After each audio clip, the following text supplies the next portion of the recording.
There was a man named Victor Sterling, a name that echoed through the city's business world. Victor was the perfect image of success, a man in his early 40s, dressed in tailored suits, driving luxury cars, and living in a penthouse overlooking the skyline. He owned a chain of high-end restaurants and was known for being sharp, confident, and some would say arrogant. People admired him, but they also feared his dismissive attitude. One rainy evening, Victor found himself in an unusual predicament. His car had broken down in the middle of a busy street. Frustrated and late for an important dinner meeting, he hailed a taxi. A rusty old car pulled over, and the driver, a man in his 60s with a warm but tired smile, invited him in. "Where to, sir?" the driver asked. Victor gave the address without looking up from his phone. The driver's name tag read Edward, but Victor didn't care to notice. As the taxi weaved through the traffic, Edward tried to make small talk. "Busy evening, huh? The rain always makes the city feel alive." Victor sighed, annoyed. "Just get me there on time." Edward chuckled softly. "Fair enough, but you know, on nights like these, I like to dream about what's next. Life's too short to stay in one place." Victor glanced at him, finally intrigued. "What's next? You're a taxi driver. Isn't this it for you?" Edward's smile didn't waver. "Oh, I've got big dreams. One day I'll open my own diner, a place where people feel at home, you know? Good food, warm smiles, a sense of belonging." Victor couldn't help but laugh. "A diner? At your age? That's rich.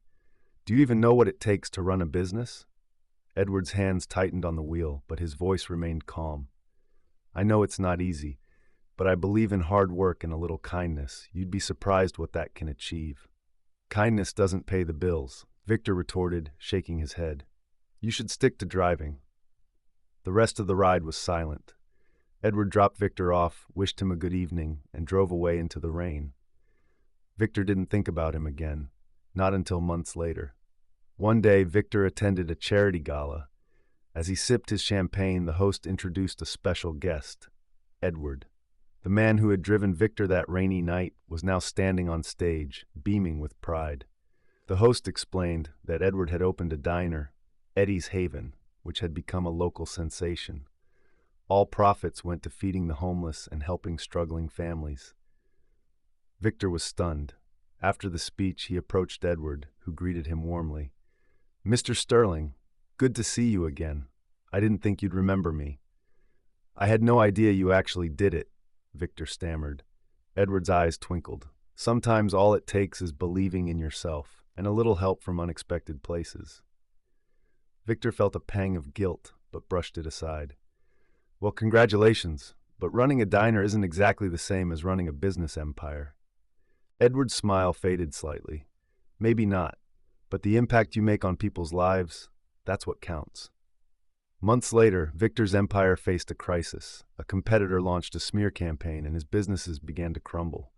Desperate and humiliated, Victor found himself at Eddie's Haven.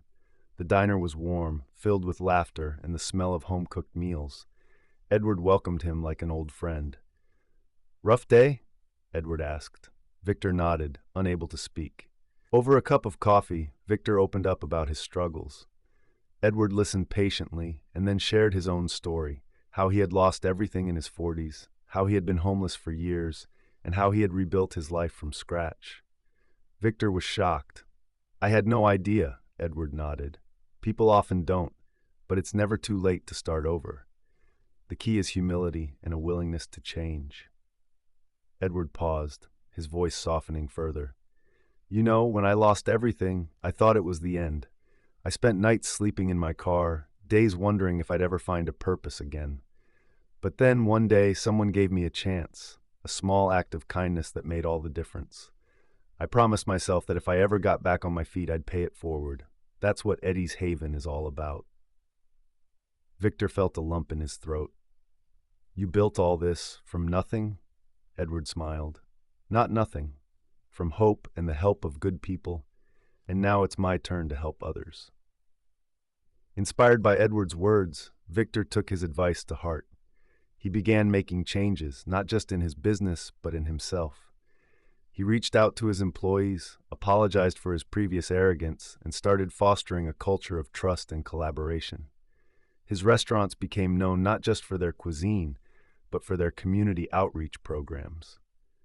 Victor and Edward partnered to expand Eddie's Haven into multiple locations, combining Victor's business acumen with Edward's vision.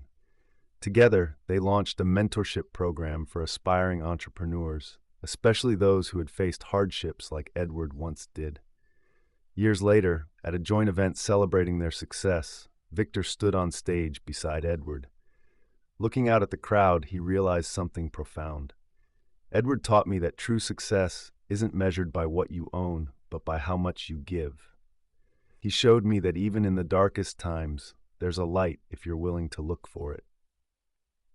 The audience erupted in applause, but for Victor, the loudest sound was the quiet gratitude in his heart. He had come full circle, and it all began with a rainy night and a taxi driver who refused to give up on his dreams.